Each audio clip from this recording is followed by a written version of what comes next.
Hello friends, welcome to technical Baljeet. आज की video में हम बात करेंगे आपके साथ कि स्टैंडर्ड रूम में कंपोनेंट की ड्राइंग को आप कैसे रीड करके उस पार्ट को चेक करेंगे, क्योंकि बहुत ज़्यादा टिपिकल होता है जब आप ड्राइंग को अंडरस्टैंड नहीं कर पाते हैं तो आपको पार्ट चेक करने में बहुत ज़्यादा दिक्कत होती है।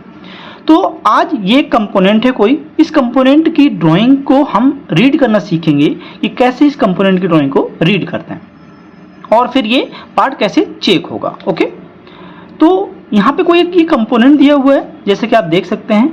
इसमें इस कंपोनेंट की जो विड्थ है, अगर आप देखेंगे यहाँ पे तो ये 29.8 दी हुई है। अगर आप वर्नियर से चेक करेंगे इसको, अगर आपको वर्नियर चलाना नहीं आता है तो हमारे इस चैनल पे क्वालिटी इंप्रूवमेंट में आप प्लेलिस्ट पे जाएंगे और वहाँ पर vernier, height gauge, radius gauge, different type के जो स्टैंडर्ड रूम में जो इंस्ट्रूमेंट यूज होते हैं उनके बारे में डिस्क्राइब किया गया है। आप वहाँ पे जाके देख सकते हैं स्टैंडर्ड रूम में कौन से इंस्ट्रूमेंट यूज होते हैं, उसका भी वीडियो आपके साथ साझा किया गया है, आप वो भी देख सकते हैं, जिससे आपको कोई भी दिक्कत नहीं होगी। तो यहाँ पे ये जो विड्थ है वो 29.8 दिया हुआ है। एक यहाँ पे होल है जो कि 8 प्लस में 0.2, ये यूनिलैटरल टॉलरेंस है। याद रखिएगा, जो यहाँ पे 8 में प्लस में 0.2 और माइनस में 0 दिया हुआ है, इसे यूनिलैटरल टॉलरेंस बोलते हैं। यूनिलैटरल टॉलरेंस, बाइलैटरल टॉलरेंस और डायरेक्ट लिमिट क्या होती है, इसका भी वीडियो हमने आपके साथ साझा किया हुआ है, आप जाके देख सकते हैं। डिस्क्रिप्शन में आपको लिंक भी मिल जाएंगे। यहाँ पे लिखा है 4 जिग। 4 जिग, अगर किसी होल पे 4 जिग लिखा हुआ है, इसका मतलब होता है कि इस होल पे कोई फिटमेंट फंक्शन नहीं है, बट ये होल जो है जहाँ पे इस पार्ट को गाइड करके कोई दूसरा ऑपरेशन करना है उसके लिए दिया हुआ है। जिग यानी कि जिग फिक्चर होते हैं। अगर आपको जिग फिक्चर नहीं पता है तो उसका भी वीडियो आपको इस चैनल पे मिल जाएगा, आप वहां पे जाके देख सकते हैं। ओके, तो 4 जिग के लिए है ये होल, ठीक है।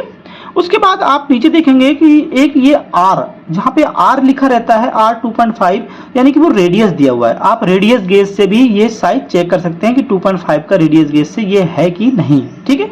तो 2.5 ये जो है वो रेडियस होनी चाहिए इस स्लॉट की, ठीक है। यहाँ पे जो स्लॉट का ये जो आर्क बना है, इसकी जो साइज है वो है 2.5। अब ये स्लॉट का साइज दिया हुआ है 5x20 स्लॉट साइज, यानी कि ये ओवल है और स्लॉट साइज का जो साइज दिया वो 5 में ऐसे है और 20 में ऐसे है, और ये लिखा है 4 वेल्ड, अर्थात इस स्लॉट में वेल्डिंग ऑपरेशन होता है। यहाँ पे क्या लिखा है, 4 वेल्ड, ठीक है। तो आपको ड्राइंग देखकर जो भी चीजें वहां पे लिखी हुई हैं वो आपको बहुत ही क्लियर कट समझ में आनी चाहिए, ठीक है। अर्थात यहाँ पे क्या है, वेल्डिंग के लिए ये स्लॉट दिया हुआ है, ठीक है। नीचे नेक्स्ट दिया हुआ है कि हैचिंग एरिया, यहाँ पे आप जैसा देख सकते हैं ये हैचिंग एरिया लिखा हुआ है। यहाँ पे hatching area, mating part, mating surface, ठीक है। जहाँ पे भी हैच्ड एरिया होता है किसी भी पार्ट की, जब आप ड्राइंग रीड करोगे तो आपको वहां पे अगर हैच्ड एरिया है तो इसका मतलब ये है कि ये पार्ट इस सरफेस से किसी दूसरे पार्ट की सरफेस से टच होगा, यानी मैटिंग होगी वहां पे, ठीक है। तो यहाँ पे क्या होता है, यहाँ पे ना तो कोई बर होना चाहिए, ना कोई ऐसा अपीयरेंस होना चाहिए जिससे कि मैटिंग सरफेस में दिक्कत आए, यानी कि हैच जो एरिया होता है वो बिल्कुल क्लीन और फ्लैटनेस उसकी सही होनी चाहिए, ठीक है। तो हैच एरिया बहुत ही इंपॉर्टेंट होता है किसी भी पार्ट में, बहुत इंपॉर्टेंट पॉइंट है ये, आप इनको नोट डाउन कर सकते हैं और अपने स्टैंडर्ड रूम में जो आप पार्ट चेक करते हैं उसके लिए आपको बहुत ही हेल्पफुल होने वाला है। वीडियो अंत तक जरूर देखिएगा और अपने दोस्तों के साथ जरूर साझा करिएगा। यहाँ पे एक एरो बना हुआ है, जैसा कि आप देख सकते हैं, इसका लिखा है बर डायरेक्शन और यहाँ पे लिखा है आउटर। किसी भी चाइल्ड पार्ट में बर डायरेक्शन का बहुत ही इंपॉर्टेंट रोल होता है। बर डायरेक्शन कैसे आता है, जब आप ब्लैंकिंग ऑपरेशन करते हैं तो वहां पे पार्ट पे बर का डायरेक्शन बनता है, ठीक है। तो बर का डायरेक्शन जब फाइनल पार्ट होता है उसमें आउटर रखना है कि इनर रखना है, ये बहुत ही इंपॉर्टेंट होता है, क्योंकि बर डायरेक्शन माइनर सार्फेज होता है तो हमें इनर साइड रखना है कि आउटर साइड रखना है, वो ड्राइंग पे मेंशन होता है। तो इस पार्ट में क्या रखना है, आउटर साइड में बर का डायरेक्शन होना चाहिए, ठीक है। ओके, तो ये इंपॉर्टेंट है।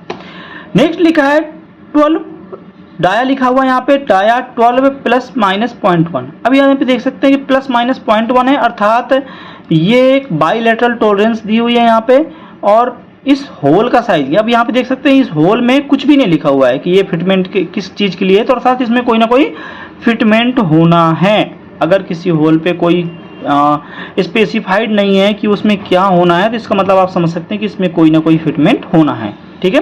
तो आपको इस टॉलरेंस के अंदर इस होल को साइज को रखना है। ओके, नेक्स्ट यहाँ पे देखिए 20.8 प्लस माइनस 0.5 दिया हुआ है, तो अर्थात इस पॉइंट से इस पॉइंट की जो डायमेंशन है, एरो आप देख सकते हैं यहाँ से यहाँ तक ये डायमेंशन दी हुई है, तो ये जो डायमेंशन है यहाँ पे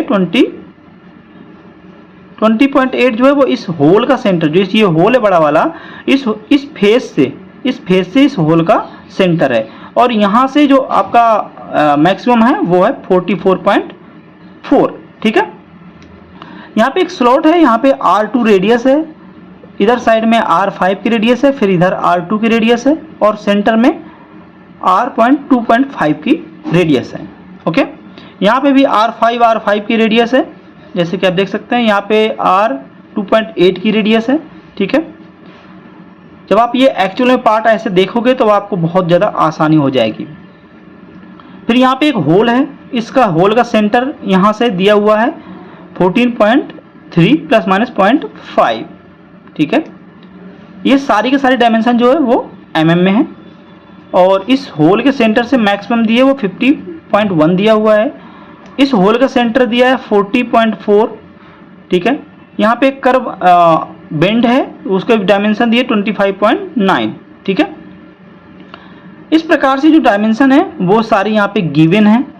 तो आई होप कि ये आपको समझ में आ गया होगा। इसमें इंपॉर्टेंट क्या है, इस होल में 4 जिग लिखा हुआ है, इस होल में 4 बेल्ट लिखा है, यहाँ पे हैच दे दिया, यहाँ पे बर का डायरेक्शन है, और इस होल में ये चीज़ लिखी हुई है। ठीक है, तो ये बहुत ही इंपॉर्टेंट है, और अगर आपको कहीं भी डाउट हो रहा है कि आप इस पार्ट की ड्राइंग को नहीं समझ पा रहे हैं तो आप कमेंट जरूर करिएगा। Thank you for watching. जय हिंद।